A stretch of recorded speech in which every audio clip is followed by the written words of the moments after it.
Cristo desde la cruz, pero coronado rey. Hoy estaremos trabajando en domingo a domingo, Lucas capítulo 23, versos del 33 al 43. Eso se escucha como un trabalengua. Como tres tristes tigres trigaban en un trigal. Yo no puedo hacer eso. Puedo ¿Verdad? tratar en público, y te da vergüenza. Tres tristes tigres trigaban en un trigal. Está bien, Me salió. Ay, Dale. Mira, de domingo a domingo. ¿No vas a leer? Sí, Ok, te voy a dale. leer. Te voy a leer porque ya, perpetuum seculorum, ya me toca leer, ya me lo dijeron, así que. La semana pasada ustedes son testigos de que yo leí parte de la película, pero está bien. A que quede ahí en el récord, dale. Oye, yo leí un cantito de la película. Del 33 al 43 dice el Evangelio del Señor.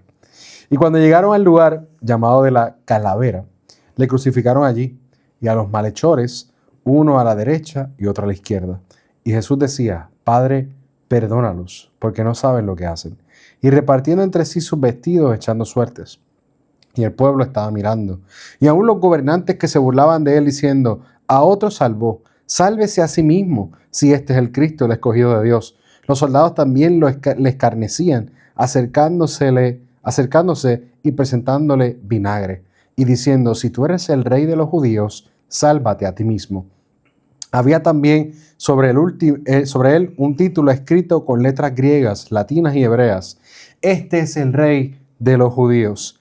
Y uno de los malhechores que estaban colgados le injuraban diciendo, si tú eres el Cristo, sálvate a ti mismo y a nosotros. Respondiendo el otro, le reprendió diciendo, ni aun tú temes a Dios, estando en la misma condenación. Nosotros a la verdad justamente padecemos, porque recibimos lo que merecieron nuestros hechos. Mas éste ningún mal hizo. Y dijo a Jesús, acuérdate de mí cuando vengas en tu reino. Entonces Jesús le dijo, de cierto te digo, que hoy estarás conmigo en el paraíso. Este es el Evangelio del Señor. Amén. Pues hoy estamos trabajando un texto bastante peculiar. Es Domingo de Cristo Rey. Estuvimos ahí hablando antes de comenzar un poquito del tema de Cristo Rey, porque nos damos cuenta de que a muchos pastores metodistas y de otras iglesias evangélicas nos da un poquito de trabajo utilizar eso de Domingo de Cristo Rey o Domingo del Reinado de Cristo, porque tenemos ese asunto de que nos huele a catolicismo y muchas veces queremos alejarnos de esa experiencia católica, pero yo creo que es importante entender el contexto en el cual se da el señalamiento de que este texto es el texto de Cristo Rey. Este es el último texto del calendario litúrgico, cierra el ciclo C, y con este cierre,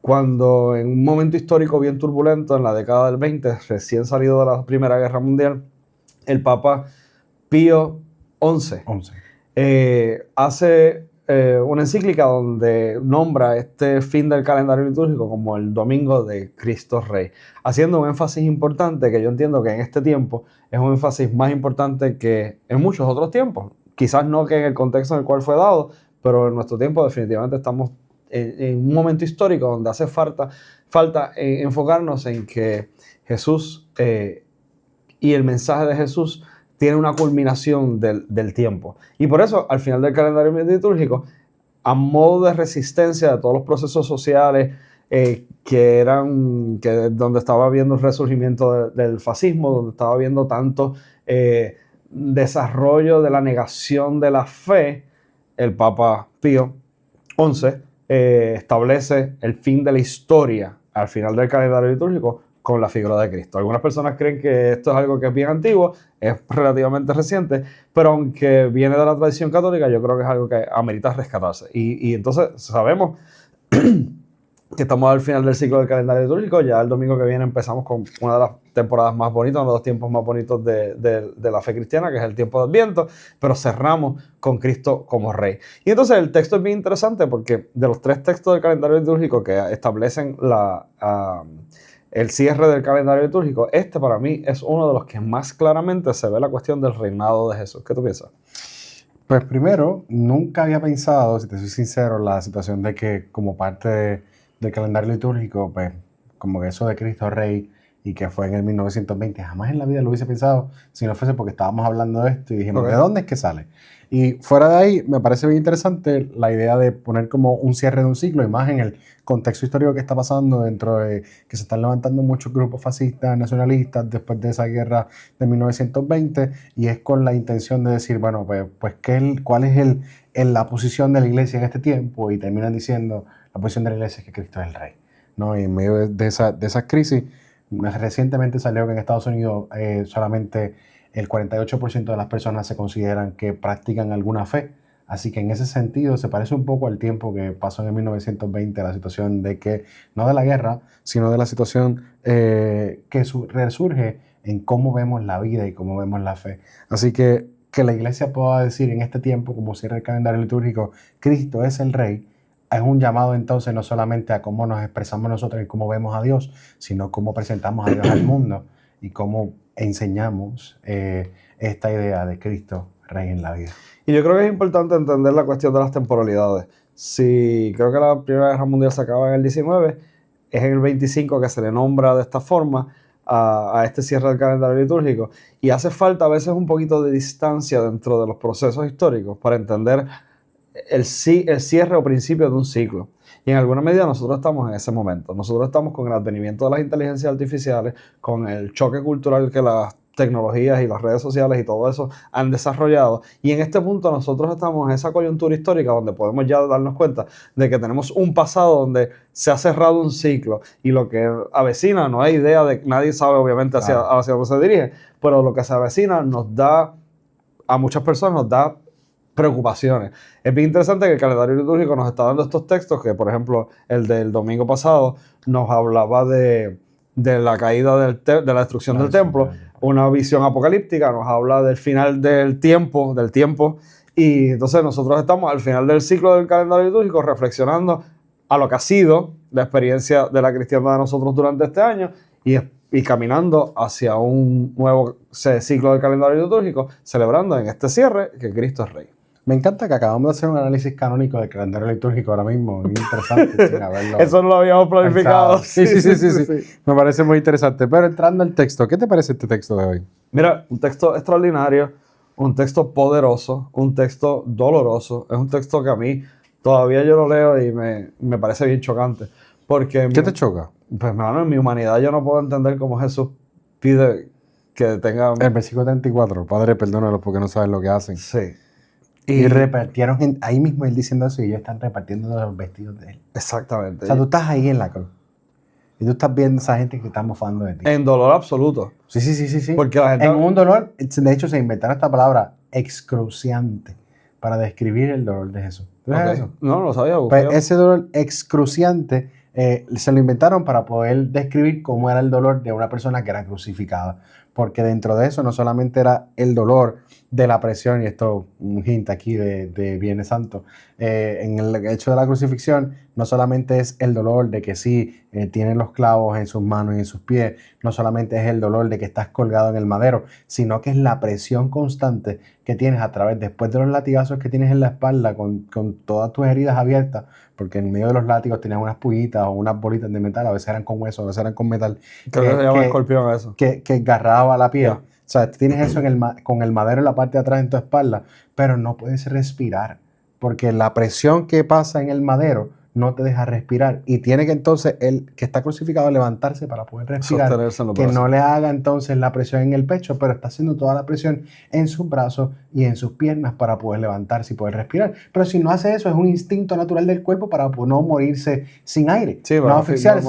Entonces, hasta que ese proceso va a estar constante cada rato que tengas que respirar, hasta que llega el punto en que te asfixias. Sí, que te cansas y no puedes más, y te asfixias. Ya. Así que eso me describieron excruciante. Sí, pero la raíz etimológica de la cuestión de la cruz en medio de... Claro. Y en el caso de Jesús, muchas de estas personas son amarrados. En el caso de Jesús es peor porque Jesús está atravesado por clavos. Así que ese proceso es terrible. Entonces, a la luz de tanto sufrimiento... En ese sufrimiento. Poder pedir misericordia por ellos. Yo no creo, ¿verdad? Incluso dentro de mi humanidad no es que yo pensaría que se mueran, que se consuman en fuego. pero tener la capacidad de conciencia. Bueno, Elías lo hizo cuando le dijeron, sube calvo, sube. Y él le dijo, pues que venga un oso y los mata un oso. Bueno, pero sí, pero obviamente la figura del Cristo, ¿no? No, claro. Una conciencia mucho más elevada. Pero puedo entender cómo tú podrías decir que se mueran todos y caigan fuego al cielo. Pues si Elías lo hizo. Sí. Yo no quiero entrar en la discusión teológica de trabajar ese texto u otro, que está bueno para otro día. Sí. Lo que quiero decir es que puedo entender el que piense Claro, que se mueran. Pero yo no lo veo desde esa perspectiva. Yo pienso que estaría demasiado centrado en el sufrimiento y no podría tener la capacidad de concentrarse en la misericordia. Concretamente. Y parte de lo que exalta la posición de Dios de reinado es que Jesús, de Jesús de reinado, es que Jesús desde su proceso de sufrimiento se entrega a la cruz. Se entrega a la cruz y sigue teniendo los principios que predicó durante toda su vida. De misericordia, de amor, de justicia, de estar presente. Y en ese sentido, aún con los que se están burlando de él, los que lo están matando, él dice, perdónalos porque no saben lo que están haciendo. Y obviamente pues el pasaje tiene esa segunda escena cuando luego pasa la discusión con los otros dos que están conjuntamente siendo crucificados con Cristo. Lucas está siendo muy enfático en demostrar cuán inocente es Jesús. Ajá. Antes de que está la situación de los dos, se está la gente burlándose de él. Y dice, si a otro salvó, ¿por qué no se salva él mismo? Porque están cuestionando la cuestión misma de la gente que está ahí al frente, la que lo están viendo ahí en la cara. Pero ¿quiénes estarían allí? Porque obviamente estos no son los mismos que gritaban Hosana cuando llegó. Esto es una turba diferente. Esto es una turba distinta. Así que estos quieren... ahí está Caifás. Esta gente tiene otra intención. Claro. Así que parte de es la burla intencional de quitarle el crédito de la posibilidad de que este sea el Mesías. Completamente. Y entonces en medio de esa... Pero la misericordia de Jesús desde la cruz en ese contexto está brutal. Y de nuevo, yendo a los dos que crucifican conjuntamente con Jesús, yo encuentro fascinante el énfasis de Lucas de presentar la inocencia de Jesús de forma tan clara que si alguien tiene el problema de que él era un revolucionario para efectos de la tradición romana, por lo tanto, era una razón válida para la crucifixión, al mismo tiempo porque él decía que era el Mesías, es una razón válida, o sea, hacía la conexión con la alusión al mesianismo, hacía para que el judaísmo también no tuviese problema con que fuese a la cruz. Sin embargo, en medio de todo eso, su énfasis es un énfasis absolutamente mesiánico. Él yendo a la cruz, él desde el sufrimiento lo que está es invitando a la misericordia, a toda la humanidad que va luego a enfrentarse a este texto, pero específicamente pidiéndole a Dios clemencia por estas personas que lo están crucificando. Completamente. Eso es, si hacía falta una afirmación adicional para hablar de la divinidad de Jesús, desde el punto de su vulnerabilidad mayor, del sufrimiento último y máximo, él sigue clamando por misericordia. Y que uno de los que está ahí al lado de Jesús se da cuenta de que él mismo se merece ese castigo. Es justo el castigo que él merece ante eso, pero sabe que el Jesús, el que está al lado, dice, él no se merece esto. Yo me lo merezco, pero el que está ahí no se lo merece. Tú sabes, y desde esa posición de ese malhechor, como dice Lucas, según la Reina Valera 1960, ese malhechor que está ahí dándose cuenta y decir, yo reconozco que he hecho las cosas mal, pero ¿qué hizo Jesús? Tú sabes, alguien que está también en el mismo sufrimiento, que está en el mismo dolor, que está pasando por lo mismo, está en ese proceso de recapacitar y decir, yo debería estar aquí, pero ¿por qué él?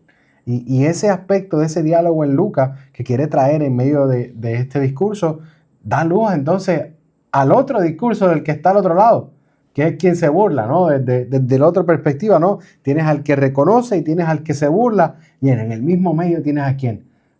Al Cristo, que en medio de eso se están burlando de él aún a los que están también teniendo ese sufrimiento, pero él simplemente acepta lo que está sucediendo y se atreve a decir, Señor, perdónalos porque no saben lo que hacen. Los que lo están crucificando, los que están al lado, y después dice las palabras más hermosas, que es al que está reconociendo el sacrificio de Jesús y le dice, hoy mismo estarás conmigo en el paraíso. ¿Tú piensas que eso es más hermoso que el clamar por misericordia? Los dos son hermosos. Yo encuentro que los dos son hermosos, sin embargo pienso que el de hoy estarás conmigo en el paraíso, hoy mismo estarás conmigo en el paraíso, afirma el rótulo que le han puesto de que este es el rey de los judíos. Es un cambio como de paradigma en medio de eso. Claro. Porque te ves en una, estás en el proceso de sufrir, pero a pesar de que estás en el proceso de sufrir, eres misericordioso, pero estás en el de... Pero tienes autoridad. Tienes la autoridad, exacto. Puedes llevártelo al cielo. Exacto, te puedes decir, tú vas a estar conmigo hoy. Y eso, ¿quién podría hacer eso si no fuese... El rey. Exacto, en este contexto, quien podría hacer eso, de tener las llaves del reino para dejarlo entrar, sería el rey. Claro. Y eso está fabuloso. Veo también del texto que toda... increíblemente, con toda la burla, con toda la indecencia que está habiendo sobre la figura del Cristo, Jesús nunca pierde su dignidad. Nunca. Independientemente de que lo han desvestido, de que lo han humillado, de que lo han lastimado, de que lo han herido, Él nunca pierde su dignidad en la cruz. Desde la cruz Él nunca pierde la dignidad hasta la muerte, en ningún momento. Él se mantiene en la firmeza. Yo estoy seguro que el proceso fue un proceso en muchas medidas visual y físicamente desagradable en todas las formas posibles. El tipo de humillación, las heridas en su cuerpo, me imagino el proceso de la vergüenza de la desnudez, el proceso de la vergüenza de que estuviesen repartiéndose sus vestimentas, pero con todo eso siempre la dignidad del Mesías se sostiene hasta el último momento. Incluso tiene un título encima, el rey de los judíos, pero a pesar de ser rey de los judíos es un rey distinto a los reyes de su tiempo. Por supuesto. Y en medio de ser un rey distinto a los reyes de su tiempo, la vida de Jesús va acorde hacia un mensaje completamente alternativo de lo que se vivía en ese tiempo y de cómo poderse acercar a Dios. Y dice, dentro de cómo Jesús vivió, Jesús lleno del Espíritu Santo venció esas tentaciones, como se describen las tentaciones del desierto en Mateo 3, Mateo 3, versículo 13, del 4 al 11.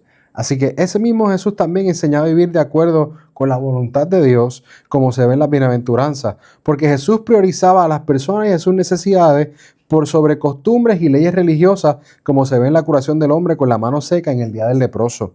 Porque Jesús no discriminaba a las personas, sino que recibía y perdonaba a las personas odiadas por la sociedad, como se ve en el caso de Zaqueo, porque Jesús mostraba solidaridad con los grupos sociales vulnerables, como se ve con la mujer adúltera, porque Jesús ilustró con su vida que el poder de una persona no está en su posición o cargo, sino en el servicio a los demás. Y en medio de toda la vida de Jesús, Jesús tiene un título en la parte de arriba de su cabeza, pero en medio de eso, el reinado de su tiempo no era de esa manera. Era un reinado que simplemente decía, yo soy el rey, yo voy a hacer esto, tú me tienes que servir, tú me vas a obedecer, tú tienes que hacer estas cosas, yo soy el que mando. Sin embargo, tiene a un Jesús que está sirviendo a otro, que dice, yo te voy a lavar los pies, que dice, ¿sabes qué? Eres una persona odiada de la sociedad, ven acá que quiero sentarme a comer contigo, hoy me es necesario estar en tu casa. Que es un Jesús que le viene en la tentación, y en la tentación, ¿qué le ofrecen? Poder. Lo que le ofrecen es, yo todo esto te daré si tú me adoras. Literalmente el reino. Todo esto te daré. Terrenal. Y él dice, no lo acepta. Le dice, te voy a dar de comer en medio de tu tiempo de hambre y de ayuno. No lo acepta. ¿Tú me entiendes? Y le dice, y aún te puedes tirar desde el penáculo de allá arriba y demostrarle a todo el mundo que tú eres el Hijo de Dios. Y no lo hace. Así que en medio de eso, en las tentaciones, Jesús vence ese tipo de tentaciones de Satanás. Ahora está en la cruz, y estando en la cruz refleja ese mismo idea, ese mismo mensaje de decir, estoy aquí en la cruz. Dice el título que soy el rey de los judíos, pero es un rey completamente distinto. Y haciendo una conexión directa con este mismo asunto de las tentaciones, escuchamos la misma voz de Satanás que se encuentra en el desierto cuando le dice, si tú eres el Hijo de Dios, haz esto, y lo otro, reflejada en la gente que se está mofando, porque le dice, si tú eres el rey, si tú eres, sálvate a ti mismo. Sí, o sea que la conexión permanece. Y eso está extraordinario, pero la pregunta medular que tenemos para hoy, como todos estos episodios, ¿cómo vas a predicar? ¿Cómo voy a predicar el texto? Bueno, pues voy a enfocarme en los aspectos que hace que Jesús sea el rey distinto a lo que es un rey de su tiempo, hablando de que Jesús no se parece a los demás reyes, porque Jesús no buscaba ser el rey de los judíos, sino moldear y conducir a un grupo de personas para que iniciaran el camino y transformación de la sociedad. Y en medio de eso es el mensaje de Jesús de decir, yo no estoy buscando que tú me digas, yo soy el rey tuyo.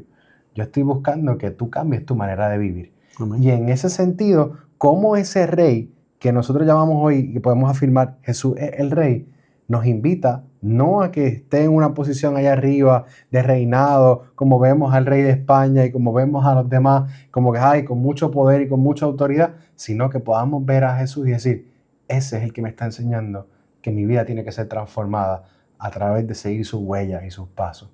¿Cómo puedo hacer yo en mi vida para buscar una vida llena de justicia, de paz, de amor y de misericordia? Y que aún en el tiempo más difícil de mi sufrimiento, yo poder entender a Jesús y decir, Padre, perdónalos porque no saben lo que hacen. Porque me invita a yo transformar mi vida a través de la vida de Él, a través de su ejemplo, a través de sus huellas, a través de sus pasos. Por eso Jesús es Rey. Excelente. Yo creo que me llama mucho la atención muchos detalles del texto. Sin embargo, yo creo que el énfasis que yo voy a hacer tiene que ver con el tema de la autoridad desde la cruz. Cómo desde el sufrimiento todavía hay autoridad de parte de Jesús. Y en alguna medida proyectarlo hacia el tema del sufrimiento de nosotros. Y cómo desde el sufrimiento hay espacio para la virtud también. Creo que estoy muy cercano a lo que tú estás tratando de plantear.